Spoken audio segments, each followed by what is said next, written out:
Great morning. Excited to see you all for our BMG today. Today is on the best approach. And so you're going to understand a lot more when we actually dive into this and really get into the depth here.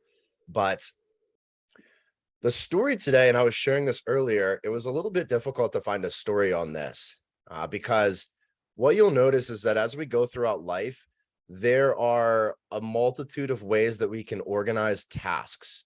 And so there's different approaches given different scenarios.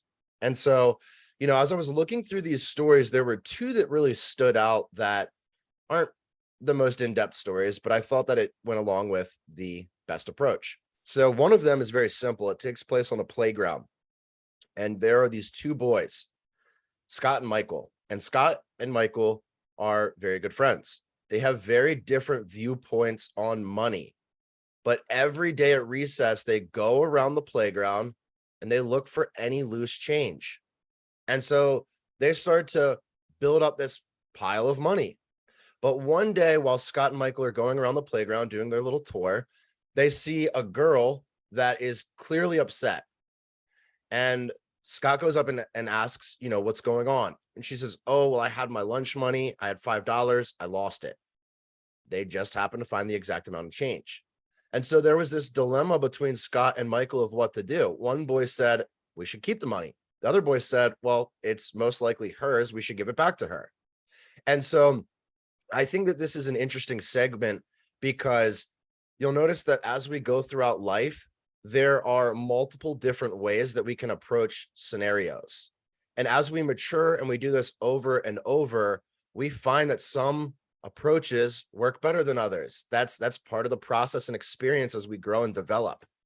And so the other part to really emphasize the best approach is, has anybody, and this is why I really wanted Miles on this part, but has anybody done any climbing before, like rock climbing here?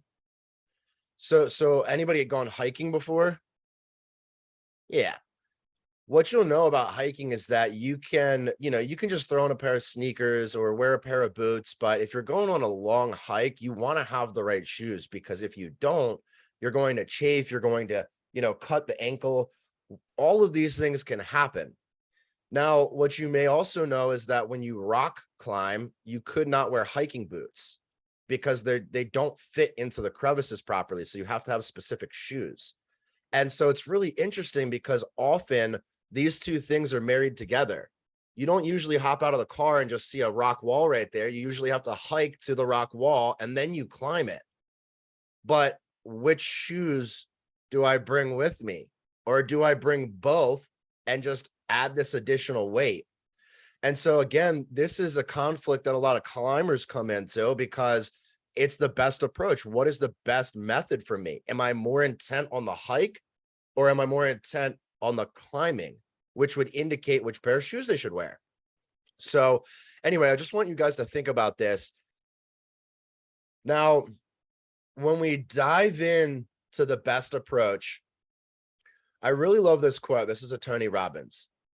Stay committed to your decisions, but stay flexible in your approach. And I'm going to break this down in a chart that's at the bottom of this sheet. But I'm curious, before we dive in, does anybody here have a favorite go-to way to handle tasks? And there's no right or wrong answer here, by the way. If you have a go-to way, you wake up in the morning, you have multiple tasks throughout the day that have to get completed, where do you start? I'll chime in. Matt? Basically what's critical.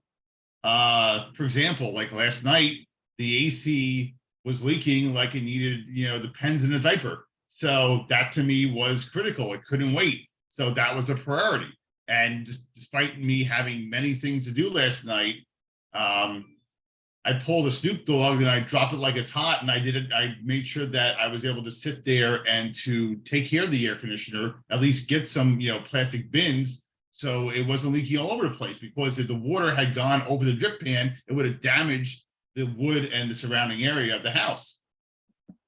Great story, great example. So prioritizing, taking what is relevant in the moment what is the highest level priority and tackling that right on. Love it. Great story, Matt. Thank you for sharing. Hopefully you're dry, by the way. By now, of course, the diaper helps. So Okay. Yeah, you gotta love Depends. Um, anyone else that would like to share? So again, the question is, whenever you have a task, Bob.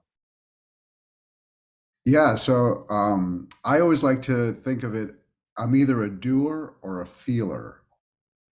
And throughout my life, I think I'm predominantly a feeler.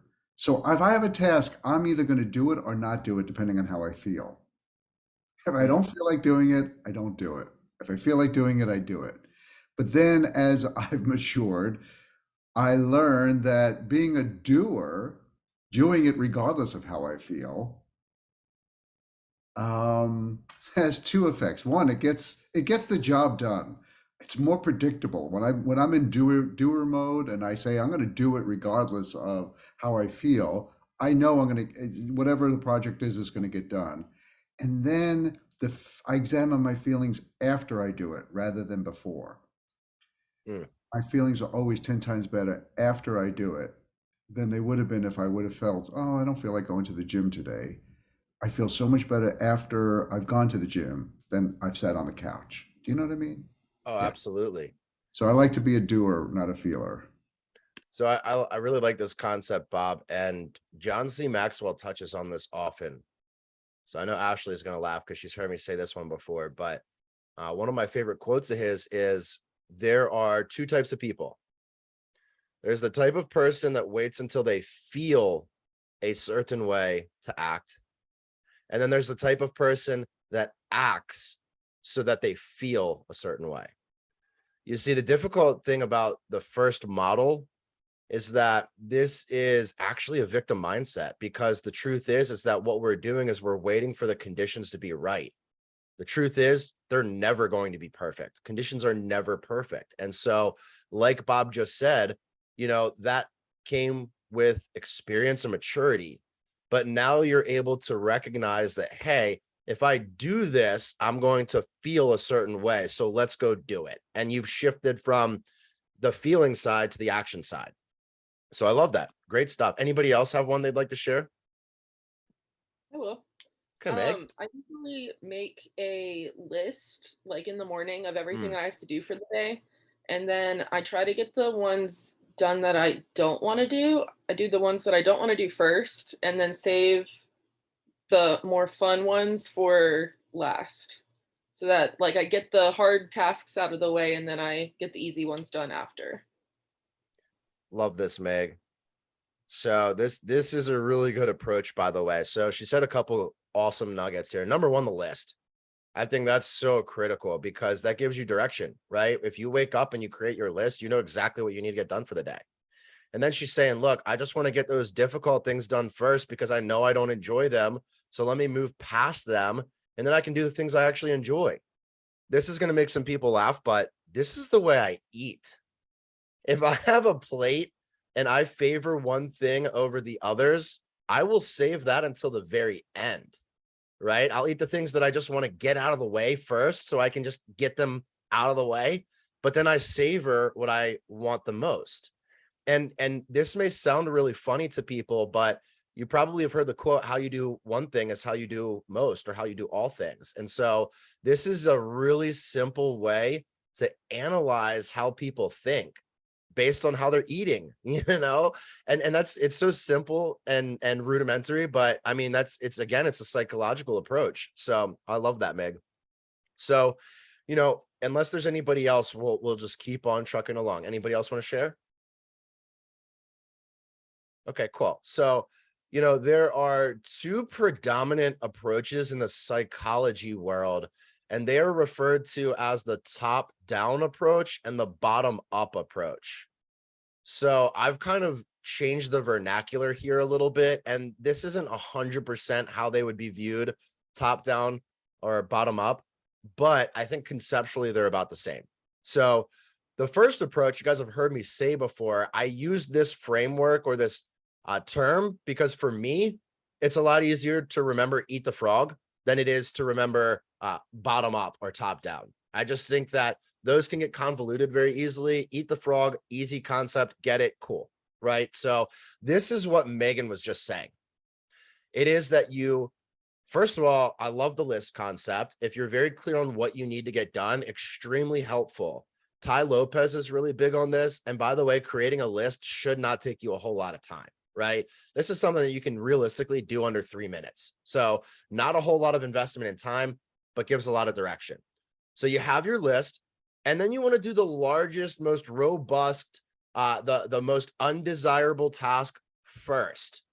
So again, I know you guys have heard me share this, but I'm going to do it again really quickly for those that are new. Eat the frog is actually a term that was coined by Mark Twain. And it's very simple.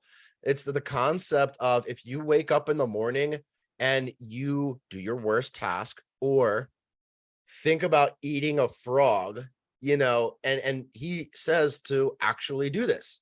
Imagine you're holding a slimy, wet frog right now, and you have to physically eat that before you can go throughout your day. Well, it's the idea that it's daunting, it's gross, you don't want to do it, but as soon as you get past that, everything else is easier throughout the day. It's like you're going down the hill now, right? So this is really good because if you start your tasks like this, if you're a person that gets a lot of anxiety or angst to complete things, the eat the frog concept is the best for somebody like you, right? Because it allows you to tackle the stress, the anxiety, the grief that this is causing you early on in the day, so you can be more productive throughout the day, right? So if you're one of those people that get really anxious about a task that has to be completed, this is the approach for you. Okay. So here's an example of this. And this is, you know, just an example, but I remember when I was in elementary school, I knew that as soon as I got home from school, if I could get all of my homework done as soon as I got home, then I had the rest of the night to enjoy doing whatever I wanted to do. Whereas the opposite, I've seen people do as well. They'll say, as soon as I get home from school, I want to go out and play all night. And then before I go to bed, I'll do my homework. But then you have this looming cloud over your head and you don't even get to fully enjoy the playtime because you're anxious about having to do this work the whole time, right? So if you have a big task, complete it right away so you can enjoy the other things throughout the day. So again, this is just for everybody that has the sheet, but what scenarios could you use this technique most effectively? Now, if anybody has an example here, I'd love to hear it. So again, the question is, what scenarios can you use this eat the frog concept effectively? Anybody want to share one? I will. I feel like one of my most daunting tasks is laundry. And so I feel like if I wake up and start laundry immediately and just get it started for the day, I finish sooner than later and have the rest of the day to do whatever I want. I love it. So laundry, it's one of those things that nobody really wants to do, but we have to do it. You don't want to be the stinky kid in the room, right? So for Meg, she's saying, you know, this is a really good concept for her. She can get this started at the beginning of the day. It's something she dreads. And because she gets it started early on, it doesn't carry that weight throughout the day for her. Great example. Anybody else? All right, so let's move to approach number 2. Now, this one, again, I call the snowball effect because it's easy to comprehend, but this is the complete opposite of eat the frog. This one is primarily devoid of emotion. It's more based on logic and fact. So what I mean here is that what you would do alternative to the eat the frog concept is you would actually start with the absolute smallest thing that you have to get done. If you start with the absolute smallest thing that you have to get done, it builds momentum. And so once you get task number 1 completed, it boosts your confidence and allows you to use that momentum to complete the next task, and so on and so forth. So this one is really good if you're starting from absolute scratch. If you want to have long-term sustainability, you can start with the very small tasks, create the proper habits, and then over time, you will shift into this presence. I see a lot of people that will, I'll put it to you like this. I started working with this guy and he went from not exercising at all, very overweight. And he was like, yeah, I'm going to start working out 5 days a week. I'm going to cut my caloric consumption by 50% right off the bat. And I was like, hey, man, all that stuff sounds absolutely great. But here's the catch. It's not sustainable. So you're going to get into the first week of going hardcore 5 days a week, cut your diet by 50%. But you haven't built up the discipline and you're making a major shift. So once you put yourself into that place, you end up quitting 3 weeks in. A better approach would be to, again, using the snowball effect, would be to say, hey, look, I'm going to absolutely commit to working out once this week. Easy to start, right? You handle that task of working out one time that week, and then next week you make it 2. And next week you make it 3, and then 4, and then 5 days. And then you just consistently fire on that point. But what has happened here is you've built the confidence, you've built the habits and the patterns in a small manner so that you have earned the discipline to get there. I think a really interesting quote, and you guys might laugh at me on this. I love movies, so I like remember movie quotes all the time, but they're in Jurassic Park in the first one. Anybody seen Jurassic Park? Love Jurassic Park, right? And the first movie, and he goes, I think it's Malcolm that says this, and he says, yes, you have been able to build these dinosaurs, but you were so caught up in if you could, you never stopped to think if you should.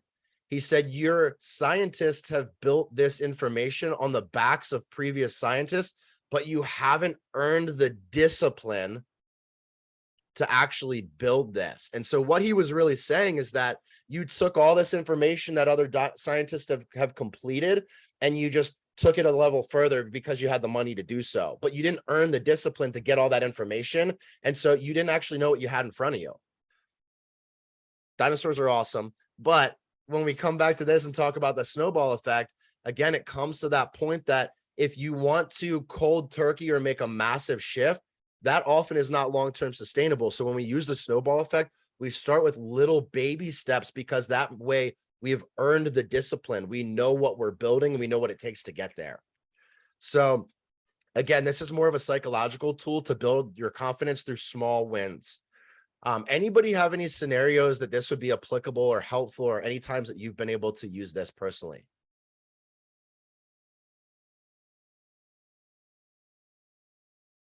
Bob? Yeah. So I don't have a specific scenario, but I do combine the two, eating the frog and the snowball effect. So if I have something that is too daunting, like eating the frog, and I don't want to do it, I know I don't want to do it, sometimes just taking the first step, not thinking about the end result, gets me going on eating the frog. You know, it's kind of like eat the elephant one bite at a time. So is that the same concept here that you're talking about? I I actually, great point. I would separate them because eating the frog is basically stating that you want to take the most difficult thing and you start there immediately. The snowball effect is you want to take the most easy thing and start there immediately. So it's a different concept. One is that you're taking the hardest task, one's that you're taking the easiest task. You know, so Well, yeah, I get you, but that's what I take the hardest task, but I break it down into smaller tasks, as you should. and then start on the smallest task of the hardest task, just to Love gain that. momentum. You know what I mean? This way, it's not like, oh, I've got to write 150,000 words for a book that I'm writing or something like that. It's too much. Well, let me just write the first paragraph. And that it kind of primes the pump of just getting you on the road to finishing writing all those tasks. Do you know what I mean? Oh, absolutely. And so great point, Bob. Break down the big thing into, yeah, that's what I'm trying to say. 100%. And so a concept like that, like writing a book, that's a robust task, but that's not something you're going to complete in a day. Like that's going to take months, right? So, you know, in this concept, I love that idea that, hey, I can say that this is that frog, this is that, you know, thing that I don't really want to get done, but I'm able to break it down into small daily tasks, right? So a great example of this on the book front if you were writing a book and you said, hey, look, I know I have to have this complete by year's end, I don't want to write every single day, then you put that into your morning routine. So you spend 15, 30 minutes, an hour writing that book and getting those 200 words on paper. And so then you can move in, but that's something you're going to consecutively do. So anyway, great point there, Bob. Anybody else? Okay, let's shift over to this tool here. And you guys may have seen me use this before, but this is actually something that I devised personally, and it fuses a lot of information from NLP, neuro-linguistic programming. So conceptually, this is a very easy thing to do. But I promise you, this has saved me in so many scenarios. Very simple. You can do this on a Post-it note. You can do it on a sheet of paper. You can literally just use the sheet that I've sent you guys and type in here. Doesn't matter how you do it. Very easy tool. So I love the concept of what Megan said earlier about creating your list. This is kind of along those lines. So here's the deal. When we create, and I call this the 3 O's chart. The 3 O's chart is simple. Outcome is going to be one primary outcome. So somebody throw out just anything personally, professionally that you want to achieve or get done in the next month.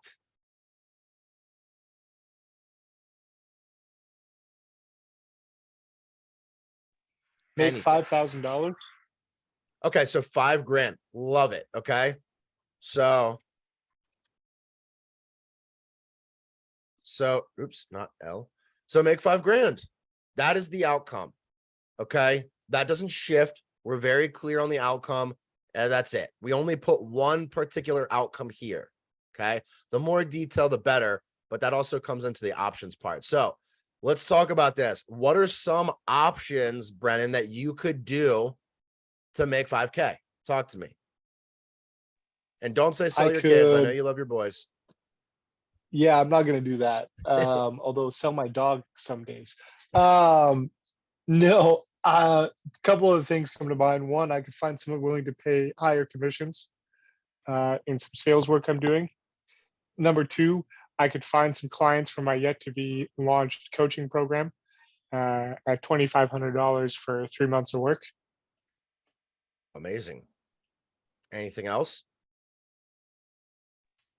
I suppose I could sell a lot of random stuff around the house.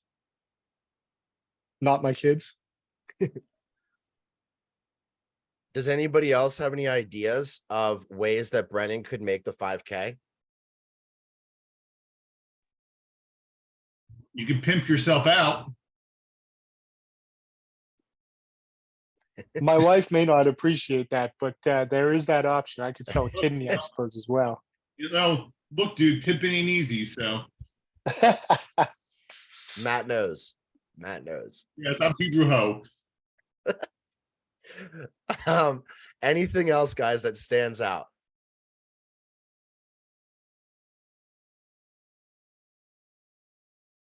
So what about Hey, I can say crypto. crypto? There you go. Although we all know, anybody that's dabbled with crypto knows that you're not going to convert this in a short time frame, right? But that's an option. Anything else that stands out to anyone? Make 5K in the next month. I should have added that part. There is a time frame here. So here's the point, guys. Whenever you make this chart, and again, this is a tool that I highly recommend everybody keeps in their toolbox. This is very powerful. It's very, very easy to use, but this takes that list concept a level further, right? It gives a lot of structure to a list, and it gives you a timeline. So the outcome is only one particular thing, and you can do this for multiple outcomes, right? You have your outcome. The options is possibly the most important part of this whole exercise. You want to put as many viable options as possible. Now, here's the deal. We all on this call may or may not know Brennan, but I can personally say right now that Brennan is not going to pimp himself out, right? But it is an option. It might not be a legal one, which we do want to avoid that line. But we do want to put as many possible options as we can here. The more options, the better, right? That does something psychologically for you, because often what happens is we will, back to Bob's point earlier, you know, he was able to gain this insight through maturity and experience. Well, look, we might not have that at the starting point. And so as we go through our various options, we may have to revert back to things that we didn't consider before. But if we only take what we know and we say, hey, look, I need to make 5K in the next month. You know what? I'll just do what I'm doing currently with my job. Well, if that worked in the past, you wouldn't be in this predicament in the first place, right? So the more options that you have, the better, because then once you get all of your options down, what are the potential ways that I can make 5K in the next month? The next part is going to be, what are any foreseeable obstacles that have or may potentially prevent me from getting there? So what are some examples here? What are some obstacles that would prevent Brennan from getting the 5K? What about an unforeseen bill? Maybe the water heater goes up and he's got to come out of pocket $1,500. Well, that just sets you back, right? Now you got to make $6,500. What is another potential obstacle? Doing nothing. So I kind of would change this a little bit, but maybe we go with not knowing where to start. Right? Which, you know, I love this quote, and I'll share this with you guys. There are always three things we can do in any scenario. We can do the best thing, which is the right thing. We can do the second best thing, which is the wrong thing. But the worst possible thing we could ever do is nothing at all. And so you can have all the knowledge. We are in information overload right now. There's more information readily available at your fingertips than has ever been available in history. And so I think that we've put ourselves in information overload and action poverty, right? So you could do nothing at all. You can know how to do it, but not get started. What's another potential obstacle that Brennan might come into for achieving the 5K in the next month?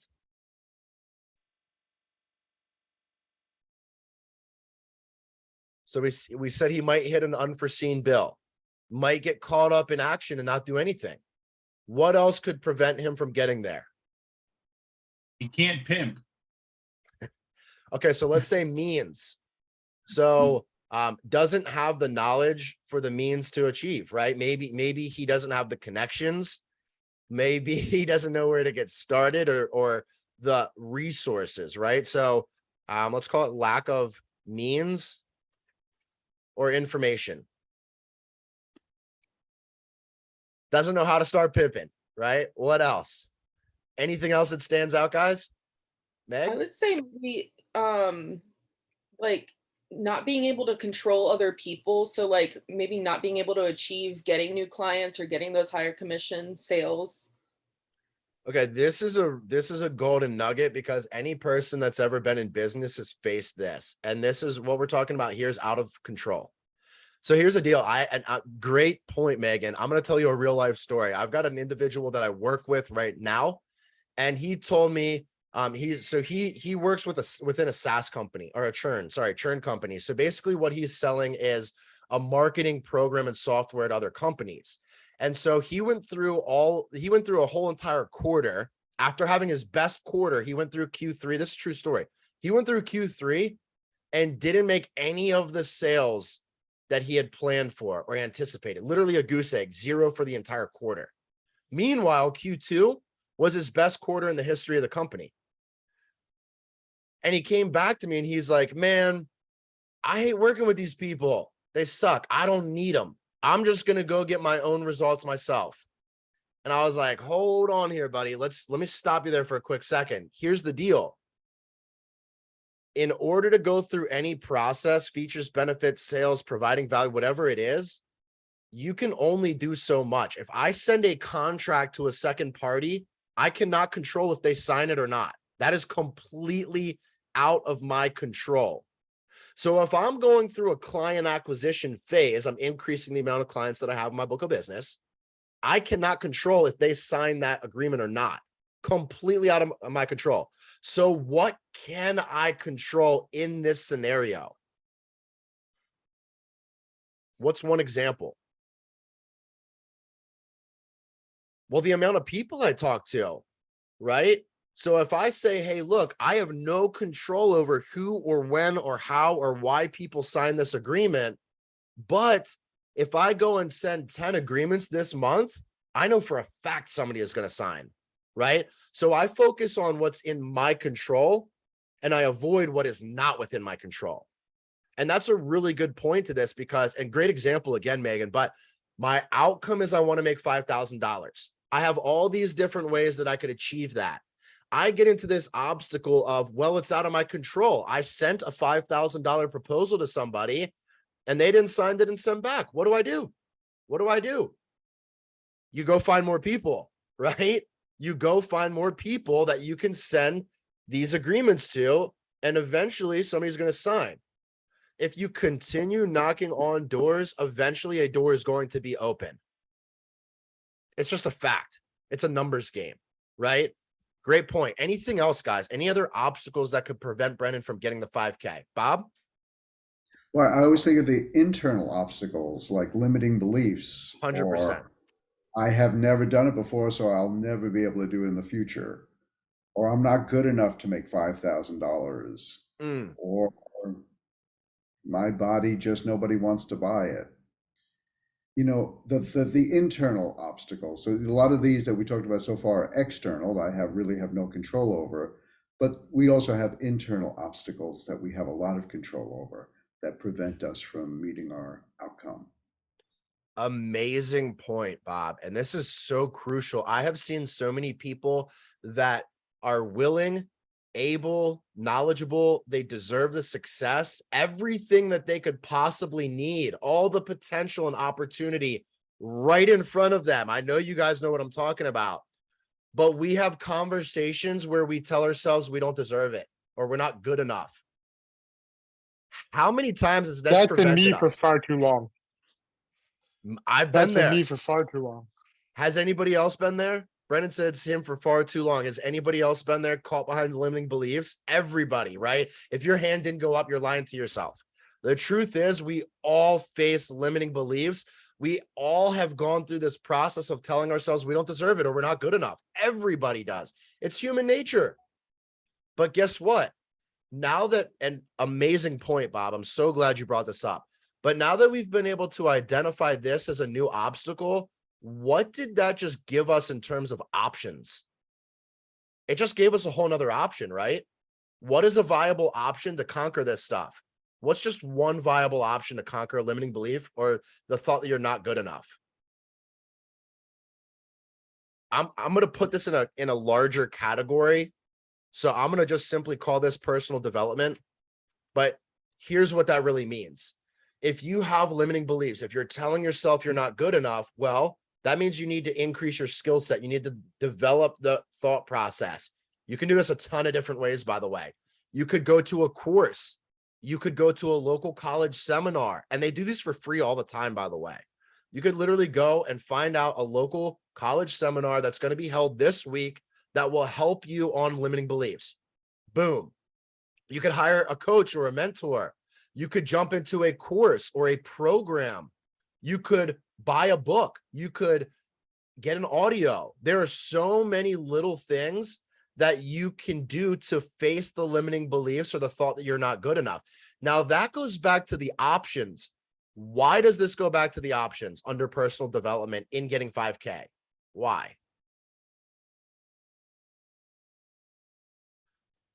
Because it's a development of skill set. Let me explain a concept to you. If you are in a marketplace and you bring more value, are people willing to pay more for more value, or do they want to pay less for more value? Come on, guys. They're going to pay more, right? That's why people go to Starbucks and are not afraid to spend $10 on a cup of bean water where they could buy bean water at McDonald's for $2. It's because they value that experience more. So when we talk about personal development, it is that I need to increase my skill set. If I work on my skills and I bring a higher skill set to the marketplace, more people are willing to pay for that. Okay. So although I can't directly control if somebody is going to sign that contract for 5K and send back the money, but what I can control is the limiting beliefs, the fact that I'm not good enough, and I can control this by personally developing myself. So as I increase my skill set and I learn more about myself, I am more inclined to make $5,000. Does that make sense? That's a huge one. And again, guys, this chart is so freaking simple, the 3 O's chart, and it really should not take you a ton of time, but it just opens the doors to perspective, to insights, and you learn a lot about yourself. Has anybody gained any insights just on this chart so far? I love this chart. I think it's a huge tool for everybody. Any other thoughts, any other options, any other obstacles, any questions that you guys have on this? We just, I mean, this chart is great. And I think just what we did here too is also great. Ask a friend, Absolutely. what are the options? Because like for me, I would have come up with one, but here we came up with so many varied ones that we never even thought of. So by asking a friend or opening this up to somebody else gives you more options. So like you said, the more options you have, the better chance you have of getting this done. So ask people for their opinions of what the options are that are available. Always love your insight, Bob. And I think that often what happens is we get so caught up in this black or white system. We get so caught up in the, oh, well, I can do this or I can do this, and those are my only choices to get that outcome. But it's not that simple. The more options that we have available, what does that do? Brendan, let me ask you specifically, when you first threw out, hey, I want to make 5K in the next month. Now, when you start to see all these options to acquire that or things that will contribute to getting that 5K, what does that do for your psyche? What does that do for your self-esteem? Well, it immediately makes me think it's easily doable, especially if like you throw out $5,000 and then you throw out 5 or 6 options on how to get there, then your brain starts connecting those options to the 5K and what's possible. I love it. It takes a massive weight off your shoulders. And we haven't even put action in yet, right? But just the fact that we know that, hey, look, there's more than one way I can do this. If I contribute to 2 out of these 7 things, I don't even know if that's 7, 1, 2, 3, 4, 5, 6, 7, 8. If I contribute 2 out of these 8 things, that will get me closer to my 5K in the next month. And I personally know that Brendan's already doing some of these things. So guess what else? If you stay consistent and you pick one of these options, either eat the frog or the snowball effect, and give yourself a 30-day challenge of 5K in the next 30 days, I know you can do it, right? And now you have all these different ways to get there. Well, let's talk about these. We can increase the quality, not the quantity, but if I just find one high-end user that will pay me $2,500 or $5,000 for my services, boom. Now I just need one more of those. Maybe I just go on what is within my control and I focus on client acquisition. I share this to more and more people. My reach and frequency increase. Knock on enough doors, one is going to be open. Well, I could start to get rid of miscellaneous items that I don't need around the house, right? I could do a fall cleaning. I don't advise this one for legal and ethical reasons, but you could pimp yourself out, right? You could go down that route. When we talk about a side hustle, now a side hustle that's going to generate 5K in the next month, maybe not, maybe, but what if you had a side hustle that generated $1,000? Then you go to your W-2 or your 1099 of your business, and now you only have to make 4, right? Crypto. Now, again, crypto is more of a long-term play because if you've dabbled in crypto, one of the things you'll realize is cryptocurrency is not FDIC approved, which means that it's not necessarily backed. It's an arbitrary concept. And if you wanted to convert this into actual hard dollars, it's a process. You don't just say, hey, I've got X amount of Bitcoin, I want to convert this into dollars, and it's an immediate exchange. It's a process, right? And you may even have to wait 30 days, 60 days, depending. So this is viable, maybe or maybe not in a 1 month time frame, but it's an option. Another thing that we could add to this would just simply be investing, which again, in a 30-day time frame, if the average market return is 8%, which is quite high depending on where you are, but if the average market return is 8%, you know, you'd have to put a lot in there to get 5K back in a 30-day time frame, right? Even on compound interest, that's going to take a long time. So the personal development one is a great option though, because we know that when we increase the skill set, then you're able to increase the value that you bring to the marketplace, which means you can ask for more money, right? So by strategically personally developing yourself, setting 30 minutes aside every day to read or listen to that audio or do that coaching or join that course, you're increasing your probability of making 5K. Ask a friend. You know, Bob brought up this point at the end, that how effective and helpful is it to bring in other people's perspectives and just get different insights on whatever our task is. You know, just by voicing it and asking, we get feedback. And then the obstacle part, again, I just love this because there are going to be things that we cannot predict, things that we cannot control. But when we start to break these down, it gives us more options, right? Because then we start to see barriers that we didn't consider before. And like Brendan was saying, well, look, if I know that I have 8 different options to achieve this one task, that just takes a lot of pressure off my shoulders, because guess what? I start doing one, it doesn't work. No big deal. I go to the next one. I dial in on that for 30 days. That doesn't work. No big deal. I go to the next one, and you keep going through until you find what sticks. So any questions, comments, feedback, snide remarks on this? Snide remarks over here. So in IT, this is what I do every day. I could do this shit in my sleep, where it's constantly the buffet of options, because when I am presented with a technological, challenge, there are multiple ways of fixing it. There is no one certain way that I could fix it. And so I have to determine what is the path, to go down. And sometimes there could be 3 or 4 different paths that go down to fix somebody's IT issue. So this option of multiple ways to do something is very prevalent in IT and my industry. And a lot of times, not only will I apply it to my professional life, but also my personal life as well. I love that, Matt. And so I think something as simple as this would be an organizational tool that when you're in the heat, when you're in the moment, when you're working on somebody's dilemma, and you have all of this listed out, which you might do internally too. But I know we all know that when we write things down, there's a different effect than when we just put it in our heads, right? That's undisputable. But if you had a chart like this and you said, hey, look, these are all the options that I can do to achieve that outcome, it's an organization tool. Again, it takes the weight off your shoulders. It gives you direction, right? Any other comments or concerns here?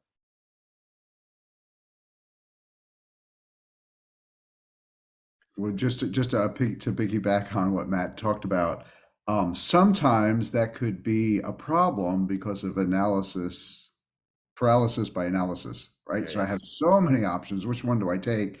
And working in IT for so many years, this is prevalent, like Matt says. And I've seen so many people not get anything done because they can't make a decision as to whether or not they should save 1 nanosecond of CPU time versus 2 nanoseconds, when the client could care less, and the client just wants their answer, just wants an answer. It doesn't matter how many thousands of options you have, just get me something today. And just sometimes my success was just making a decision and going with one option, just like you said before, though. When you see so many options, some people look at it as it paralyzes them, and others look at it, well, let me just take one and see what happens and get started. Well, for the clients that I have, a lot of times they want options because maybe buying a new computer is not one of them. Maybe fixing the one they have is an alternative, or they sit there and they donate that machine to somebody else, or trade it in and get something else. So in this respect, having the options gives them the power too. So they say, okay, these are all the things I think I perceive that will solve your problem. What is best for you in your situation? So, Yeah.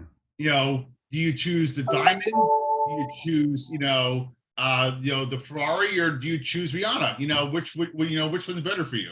So I'll take the Ferrari behind door number one. I'm taking Rihanna. I'm taking Rihanna so I can have my way with her. So anyway, when we bring this down, a challenge for everybody could simply be that when we go back to this chart, a challenge could be, hey, look, I'm going to take option number one, or approach number one rather, in terms of eat the frog. I'll test that out for a whole week. I just want to see how it results. Does it help me? Does it feel clunky? Is it weird? Is it obtuse? Or does it really get results? And then the opposite is true. Then spend another week going through the snowball effect and seeing if that works more effectively for you. And then on top of that, you can use the 3 O's chart in both scenarios. But this is a tool to help you identify how you can get things done the most effectively, and just trying different things out. Now, by the way, we only talked about these 3 different things. There are hundreds of ways that you can go about this. There are tons of different options. But again, what I've found is that the top down or the bottom up are the 2 most effective and prominent ways. So finding a caliber within those is going to really help you. But yeah, I love this. Are there any examples that you guys want to run through with this? Any questions, comments, concerns, any statements, any help that you would need on something like this, or everybody's feeling good?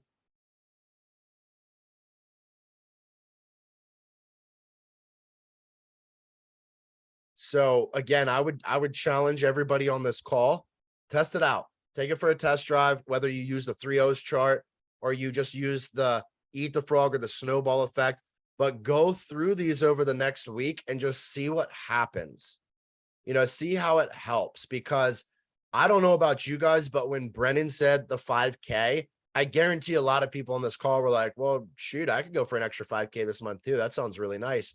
But then, you get caught behind the, oh, well, yeah, but I don't deserve that. Or how would I ever do that? Or I haven't done that in the past 30 years. How could I just do it now?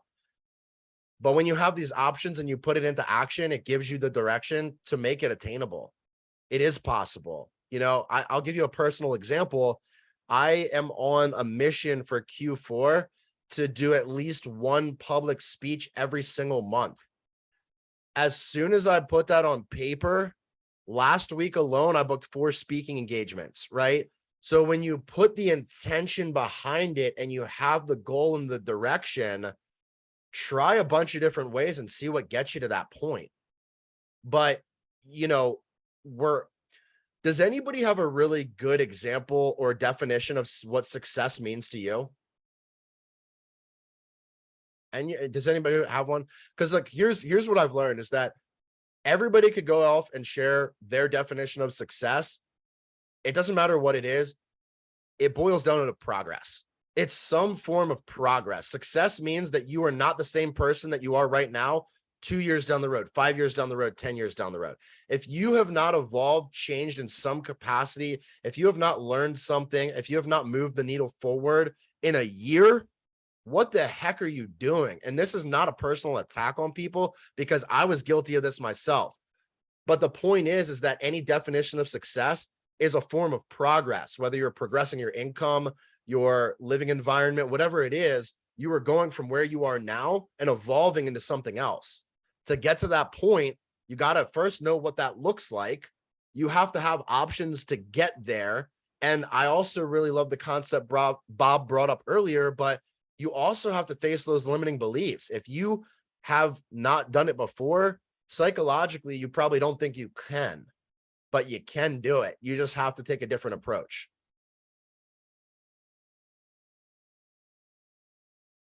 Tough crowd today. Any other thoughts or questions, guys? Yeah, I'll just throw something else out there because, we are complex beings, human beings, and life is a paradox. So yes, success, accomplishing success has a lot to do with defining it and moving towards it. I'll agree with that. But I also agree with the other part of the opposite side of the paradox, which is success is a state of being. And that's to recognize that I am at the moment successful from everything I've already done. And sometimes chasing success in the future leaves us feeling unsuccessful, as opposed to knowing the success we have in the now fulfills us. It's a matter of self-reflection and self-development, and realizing that I am the sum total of all of my development up until now, and realizing it in the moment. I am successful. I will be more successful, yes, but I am successful now. Absolutely. I think that there's a great analogy here, Bob, on what you just shared. I know some of you are a little bit too young to understand this, but do you guys remember when we had corded phones and the only way you could call somebody was through a phone that was connected to a cord to the wall in your home? We didn't have cell phones with us, right? And what was the difference then? The difference was we weren't texting people all day. We weren't emailing people all day. You made a call and they either what? They either answered the call or they didn't answer the call. And what happened if they answered? You talked to them. And what happened if they didn't answer? You left a voicemail and you waited to either see them in person or you waited for a return call. When cell phones came into the mix, it created, and internet, by the way, it created this immediacy, right? And so I bring this up because Bob's point is so important. I think that generationally, we have seen a shift where people expect immediacy. And because of that expectation of immediacy, they completely forget to enjoy the journey and the process that they're in to get to that point. And so that's really what Bob is saying there. He's saying that, like, often we get so caught up in the future, in the end result, in the destination, that we don't actually enjoy that process. And that process, that journey, is the actual growth. That's the actual success. That's where we're actually evolving into that new version of us. So we need to really take a step back and not only bring ourselves into the present, but also recognize the truth that, look, the process and the journey, that is the beauty. That is the actual success. I spoke with an individual that told me he had a goal, and this is a true story. This guy told me, look, I have a goal of, and he was in the corporate world. He said, my goal is to, bye, Bob. He said, my goal is to leave the corporate world. I want to go buy a house on the side of a mountain and open a bunny ranch. I was like, interesting goal, but cool, go for it. Meanwhile, I spoke to another guy that had a goal of becoming the president of his company. They're both great goals, right? Both great goals. But the guy who wanted the bunny ranch put a timeline, an exact date, and a plan in place. He sold his home, he sold his business, and he went and bought that house on the side of the mountain and started collecting bunnies.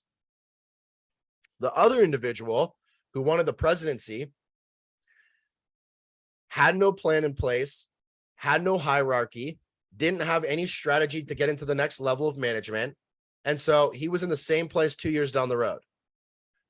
The guy who went after the bunny farm was more successful by the definition than the guy who wanted the presidency. Even though if on paper we look at those goals and we say, who cares about a bunny farm? I'd rather be the president too. It doesn't matter. Do you have a plan? Do you have action steps? Are you working towards it?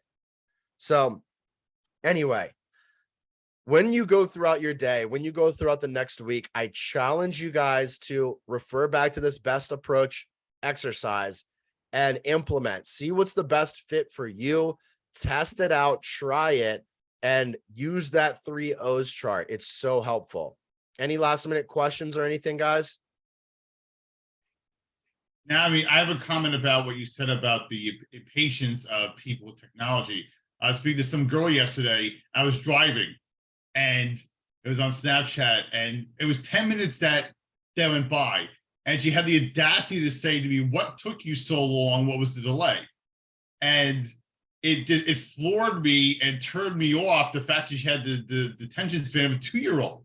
And so that goes back to the instant gratification, where they expect you to jump through hoops more than a circus animal. And needless to say, I forgot about her like Eminem forgot about Dre. So It's 10 o'clock. Well, on that note, let's close out. Love you guys. Let's make it an incredible day. If you need anything, I'm here for you. But thank you guys for your time. Let's cross this Tuesday. Bye.